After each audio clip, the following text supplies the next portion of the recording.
Halo semuanya, pada video kali ini aku akan menjelaskan sedikit outline mengenai materi yang akan dibahas di study group besok. Oke, jadi yang pertama, kita akan membahas tentang aggregate supply and the short-run trade-off between inflation and unemployment.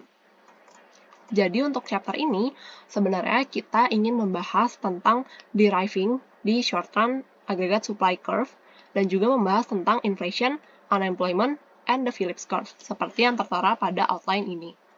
Namun, di video ini, aku akan membahas mengenai deriving di short-run aggregate supply curve aja, gitu. Terutama yang bagian the sticky price model. Nah, untuk sisanya nanti akan dibahas di study group. Oke, jadi pertanyaannya adalah kenapa kita membahas tentang the short-run aggregate supply? Kenapa kita harus nurunin the short-run aggregate supply curve lagi, gitu? Karena sebenarnya kalau kita ingat-ingat di chapter sebelumnya, kita mengasumsikan kalau in the short run, price itu semuanya sticky, gitu. Kayak ini tuh adalah extreme case-nya.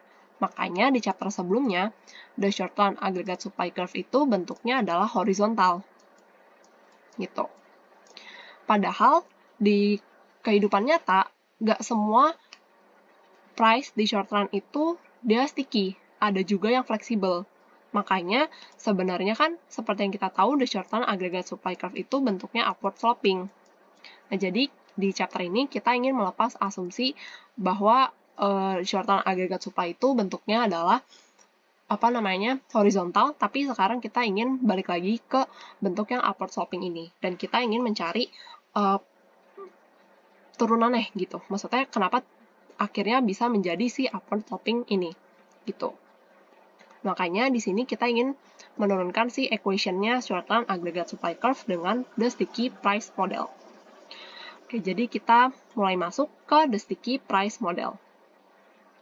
Seperti namanya, sticky price itu kan berarti maksudnya harga di short run itu nggak bergerak gitu ya, atau nggak fleksibel. Nah, ada 3 alasan nih kenapa firm itu menganut the sticky price model. Gitu. Yang pertama, karena ada long term contracts. Gitu. Jadi, kalau misalkan perusahaan dengan customer, itu kadang mereka bikin kontrak tentang perjanjian transaksi mereka. Dan di situ tertulis biasanya kayak biaya transaksi ataupun harga barang yang mereka jual belikan.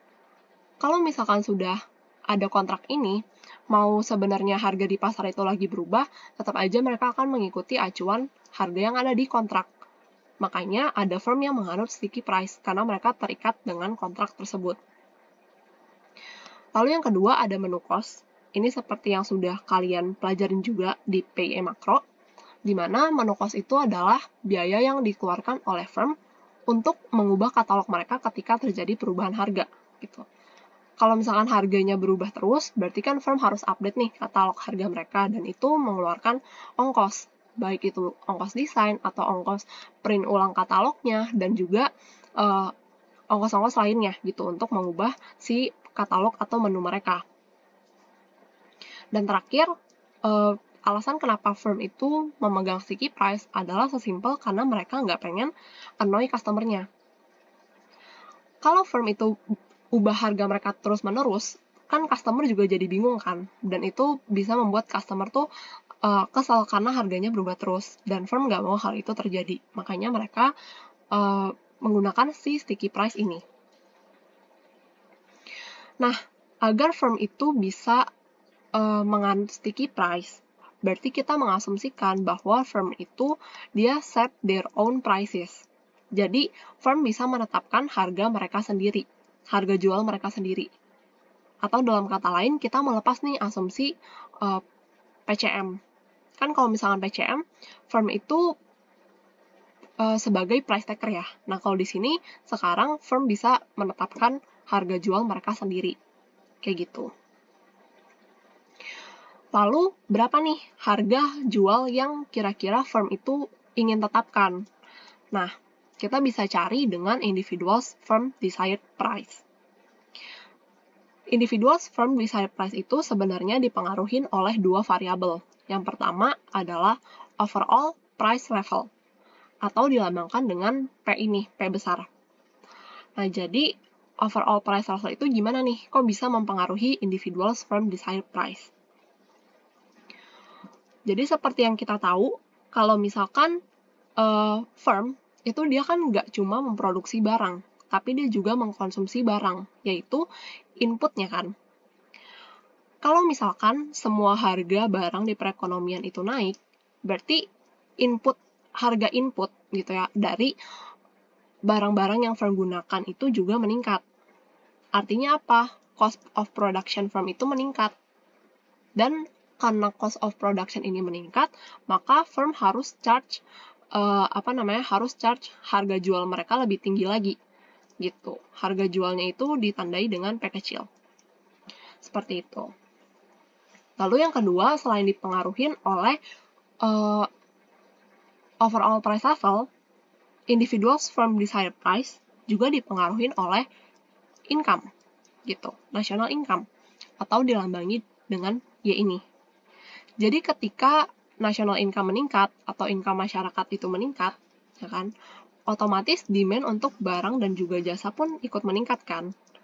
Dan firm, karena mereka ingin mencari untung, mereka melihat demand meningkat, mereka ingin produksi lebih banyak juga kan untuk memenuhi kebutuhan tersebut. Akhirnya cost of production pun naik dan firm akan charge harga yang lebih tinggi untuk harga barang atau jasa yang dia jual. Seperti itu. Jadi sekarang kita udah tahu ada ada dua variabel, yaitu overall price level dan juga ada income gitu, national income atau output. Nah, hubungan ini bisa kita gambarkan dengan equation berikut gitu. Di mana individual firm desired price itu dipengaruhi oleh overall price level dan juga national income gitu atau income. Ditandai dengan apa? Ini Y dikurang dengan Y natural. Gitu, natural level of income. Karena kalau misalkan di sini income-nya lebih besar, berarti kan artinya income kita tuh sekarang melebihi level naturalnya loh. Berarti ada peningkatan demand juga nih, gitu, yang membuat akhirnya firm itu charge harga lebih tinggi. Seperti itu. Dan di sini itu ada alpha yang melambangkan kayak seberapa responsif firm itu mengubah desired price-nya ketika ada perubahan dari si income ini gitu, national income. Dan nilai alpha ini nilainya harus lebih dari 0. Seperti itu. Nah, sekarang kita udah tahu nih individuals firm desired price. Artinya apa? Kalau misalkan terjadi perubahan dari overall price level ataupun perubahan income, maka si individual firm desired price-nya juga akan berubah. Nah, tapi di sisi lain, ini hanya berlaku untuk firm yang memegang flexible price, ya kan? Kalau misalkan dia udah pegang sticky price, firmnya itu menganut sticky price, mau overall price level-nya berubah ataupun income-nya berubah, ya individual firms desired price-nya nggak akan berubah juga kan, karena dia sticky. Artinya, equation yang ini nih, yang barusan kita pelajarin, hanya berlaku untuk firms with flexible price. Dan gimana nih dengan firms dengan sticky price? Karena kan di perekonomian pasti ada firm yang megang sticky price dan ada juga yang fleksibel kan. Nah, sekarang kita akan masuk bagaimana firms with sticky price menentukan individual firm desired price-nya. Oke. Kalau misalkan dia memegang sticky price, berarti firm itu harus netapin dong harga yang mereka mau gitu. Padahal mereka tuh nggak tahu gimana nanti ke depannya overall price level dan juga income itu akan gimana gitu ke depannya. Berapa nominalnya. Nah, maka dari itu mereka menentukan individual firm desired price-nya itu berdasarkan ekspektasi mereka terhadap overall price level dan juga terhadap income. Makanya di sini ada notasi E yang melambangkan si ekspektasi tersebut. Kayak gitu. Kemudian, kita juga mengasumsikan kalau sticky price firm itu berekspektasi bahwa nilai output sama dengan natural rate-nya. Artinya, si Y ini dan juga Y bar ini, nilainya akan sama kan? Jadi ketika kalian mengurangi ekspektasi terhadap Y ini dikurangin dengan ekspektasi terhadap Y bar ini, hasilnya akan 0. Kemudian kalau ini 0 dikali dengan alfa, hasilnya 0 kan? Nah, berarti kita bisa bilang kalau firms with sticky price akan menetapkan individual firm desired price mereka itu sama dengan ekspektasi mereka terhadap overall price level. Seperti itu. Nah, jadi sekarang kita udah tahu gimana individual firm yang memegang flexible price dan juga sticky price menentukan desired price-nya mereka. Nah, kita kembali lagi ke tujuan awal kita untuk menurunkan si short run aggregate supply ini. Gitu. Seperti yang kita tahu, short run aggregate supply itu kan kalau kita bikin kurvanya, itu nggak akan jauh-jauh dari price dan juga income, ya kan? Atau output. Jadi pertama-tama kita harus cari tahu dulu nih, berapa sih overall price level gitu dari sebuah perekonomian. Karena kita ngomonginnya itu overall, berarti ini mencangkup firm yang sticky price ataupun yang flexible price. Makanya di sini kita bikin notasi dulu nih. Berapa banyak jumlah firm yang memegang sticky price itu dilambangkan dengan S, dan juga berapa banyak firm yang memegang flexible price itu dilambangkan dengan 1 minus S. Kayak gitu. Karena kita hanya menganggap di perekonomian itu cuma ada 2 ya, sticky dan juga flexible. Jadi kalau misalkan S itu sticky, berarti 1 minus S itu adalah si fleksibelnya. Nah, karena hanya ada 2 firm aja yang sticky dan juga fleksibel, maka kita bisa menghitung si overall price level yang ditandai dengan P ini, itu adalah dengan cara mengkalikan fraction of firms with sticky price. Dengan caranya, firms with sticky price ini menentukan desired price-nya. Jadi S dikali dengan expectation of overall price level, ya kan? Kemudian kita tambah dengan si 1 minus S ini, yaitu fraction of firm with flexible price, dengan caranya mereka menentukan desired price-nya mereka, yaitu yang tadi udah kita dapetin di sini nih. Gitu.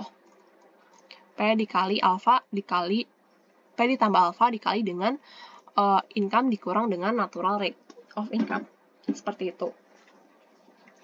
Kemudian, karena kita mau mencari P-nya aja, gitu kan. Kita bisa kurangin sisi kanan dan juga sisi kiri dengan 1 minus S dikali dengan P. Gitu. Nah, di sini udah aku tulisin gimana cara menurunkannya. Di sini kalian bisa langsung kurangin P dengan 1 minus S dikali dengan P, ya kan di sini. Itu juga dengan yang di sisi kanannya, gitu. Di sini ada nih 1 minus S dikali dengan P. Kemudian, kalian bisa selesaikan yang ini, berarti kalian kaliin aja 1 dikali dengan P, jadinya P, kemudian minus S dikali P dengan hasilnya adalah minus SP, jadi seperti ini. Kemudian di sisi yang sebelah kanan, kalian bisa kalikan dulu si 1 minus S dengan ini. Jadi 1 minus S dikali dengan P, hasilnya 1 minus SP. Kemudian, kalian bisa kalikan juga 1 minus S-nya dengan alpha dikali dengan Y dikurang dengan Y bar. Jadinya seperti ini. Gitu. Kemudian, kalian bisa lihat kan, di sini tuh ada yang sama. 1 minus S dikali P dan juga 1 minus S dikali P. Dan di sini notasinya adalah negatif. Gitu. Jadi bisa kalian coret. Gitu. Dan nanti hasilnya adalah seperti ini. S dikali P sama dengan S EP tambah 1 minus S dikali dengan alpha dikali dengan Y dikurang dengan Y bar. Ini harusnya Y bar. Gitu. Karena sekarang kita mau mencari overall price level, maka kita bisa hilangin si S yang ada di sini kan, nih yang di sini. Jadi kalian bagi aja kedua sisi dengan S. Nanti berarti SP dibagi dengan S hasilnya P, kemudian SEP dibagi dengan S hasilnya EP, dan juga bagian ini dibagi dengan S hasilnya seperti ini. Lalu karena kita mau mencari karena kita itu mau mencari short run aggregate supply, berarti kita bisa cari dengan Y ini, gitu. Solve dengan cara solve si Y ini. Jadi kita bisa pindah ruas, dan nanti hasilnya adalah seperti ini. Alfanya ini adalah ini nih tadinya. Jadi kalau kalian kerjain manual gitu, turunin satu-satu, nanti harusnya bagian alfa itu isinya ini. Nah, kemudian ini kita ganti menjadi alfa, dan nilainya adalah lebih dari 0. Seperti itu. Nah, jadi itu adalah bagaimana kita mendapatkan short run aggregate supply. Seperti itu. Nah, untuk penjelasan lebih detailnya akan kita pelajarin di study group besok. Thank you.